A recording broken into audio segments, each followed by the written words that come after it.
How did I get from 1998, diagnosed with a brain tumor, until now? The answer is integrative cancer care. So what is my definition of integrative cancer care? Integrative cancer care combines conventional cancer care with whole person health and healing. That includes the body, the entire physical body, the mind, the spirit, the Holy Spirit, social and environmental health.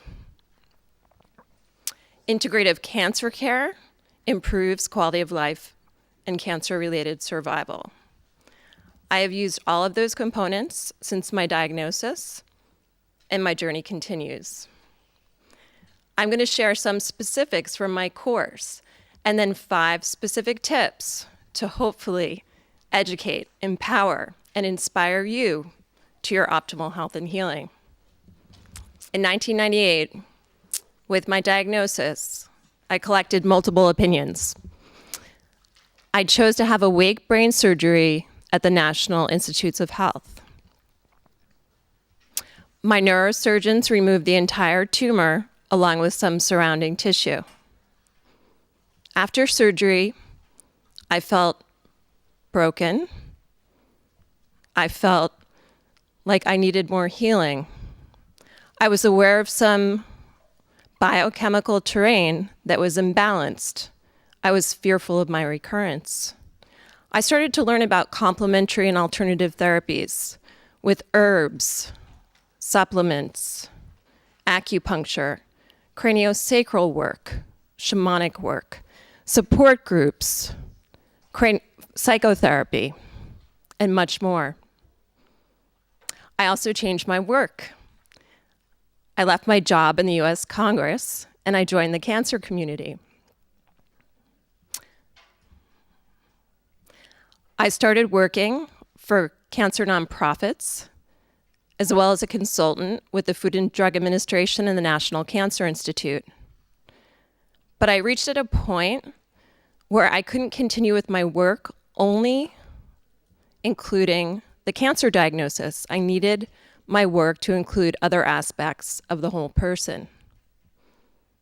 So I joined the National Institutes of Health, National Center for Complementary and Alternative Medicine, and then started my own business, Healing Focus, in 2004, providing writing, research, and marketing services. But in 2004, I also received very surprising news. Not only I was informed of my recurrence, I was told that my recurrence was visible on my MRI scans in 2000. That was shocking news for me, indeed. I did everything I was supposed to do. I had MRI scans every 3 months, every 4 months, every 6 months, and then waited 1 year at my 5-year anniversary from my surgery. That certainly illuminated for me the necessity to get copies of my medical records and to always advocate for myself. So with dealing in my recurrence, with the news of my recurrence, I went deeper in my healing. I started learning about diet, and in hindsight, I wish I had done that much, much sooner. It is so essential what you put in your mouth each and every day, hour to hour. I went on a raw foods retreat, and I detoxified. I strengthened my immune system. And I went deeper. I decided through spiritual guidance to move from Washington, D.C. to California.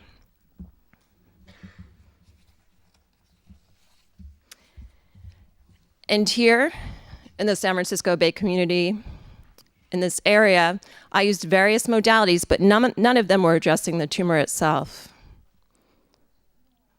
So I went and I raised a lot of money, and I did poor research in hindsight. And I went to a clinic in Cologne, Germany for 6 months. That was the first time that I profoundly dealt with a doctor without integrity. I then went to the Paracelsus Clinic in Switzerland, experiencing improved quality of life, but those treatments also didn't address the tumor.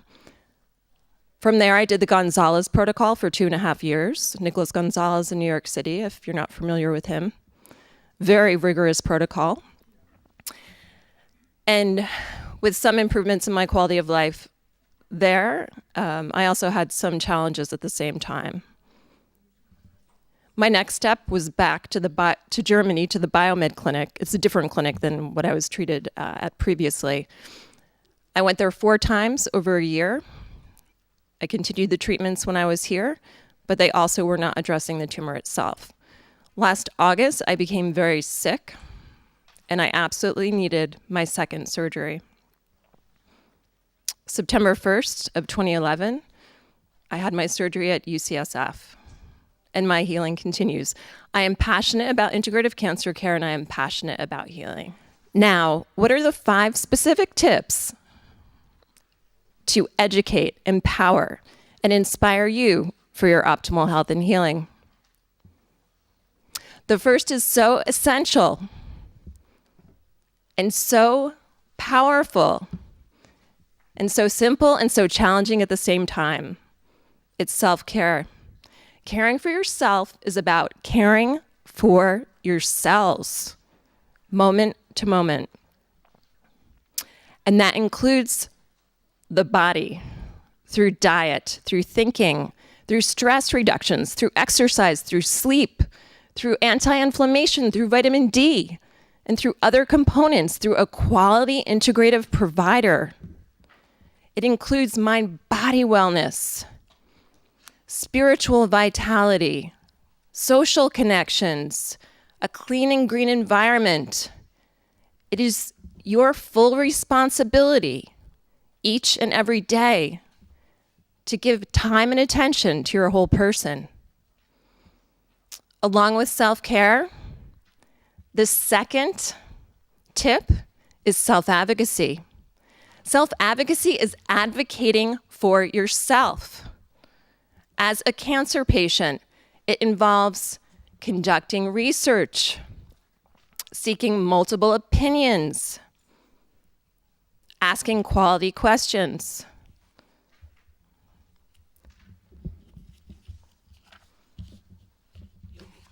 It's a willingness to change directions when necessary. Without movement, sometimes we're not going anywhere.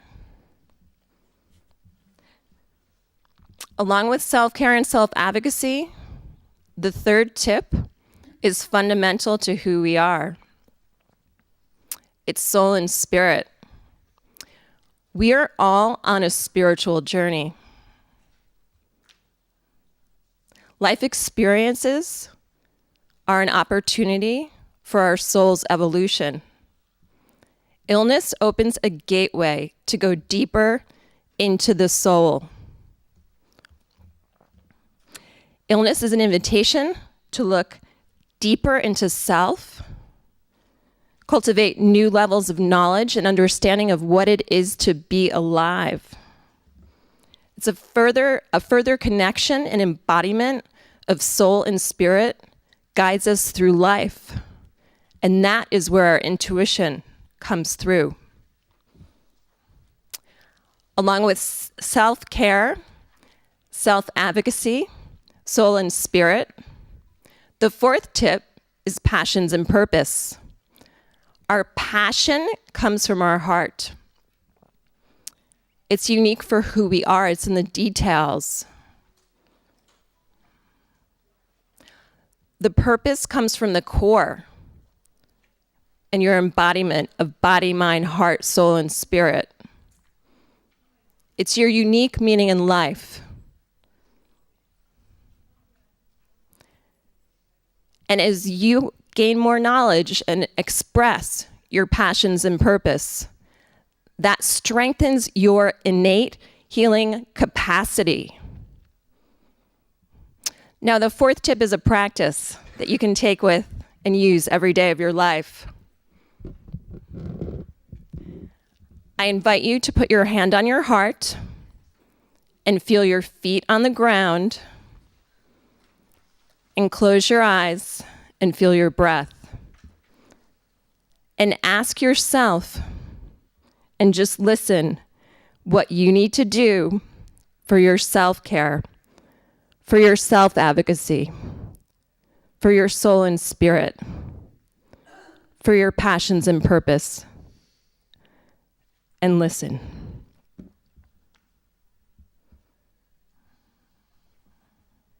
Now open your eyes and continue that process each and every day. Silence and spirit, silence and stillness contain so much wisdom, insights, and even bliss. You have answers inside of yourself. I wish you optimal health and healing.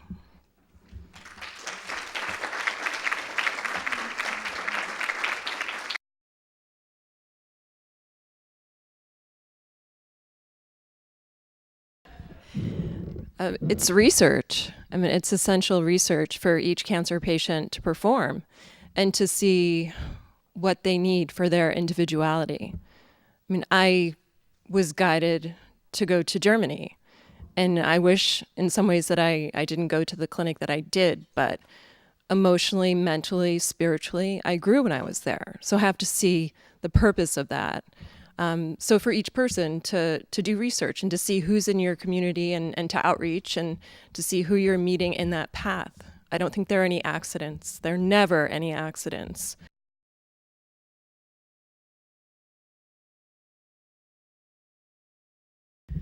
As I said in my talk, I truly believe that life is a spiritual journey, and it's for the soul's evolution. And I've gone deeper and deeper into that, and I will until my last breath. I mean, it's what I see and what I'm trying to do from my heart. And I skirt up frequently, but it's, Michael Lerner certainly eloquently and beautifully spoke about love yesterday. The purpose of that for all of us in life.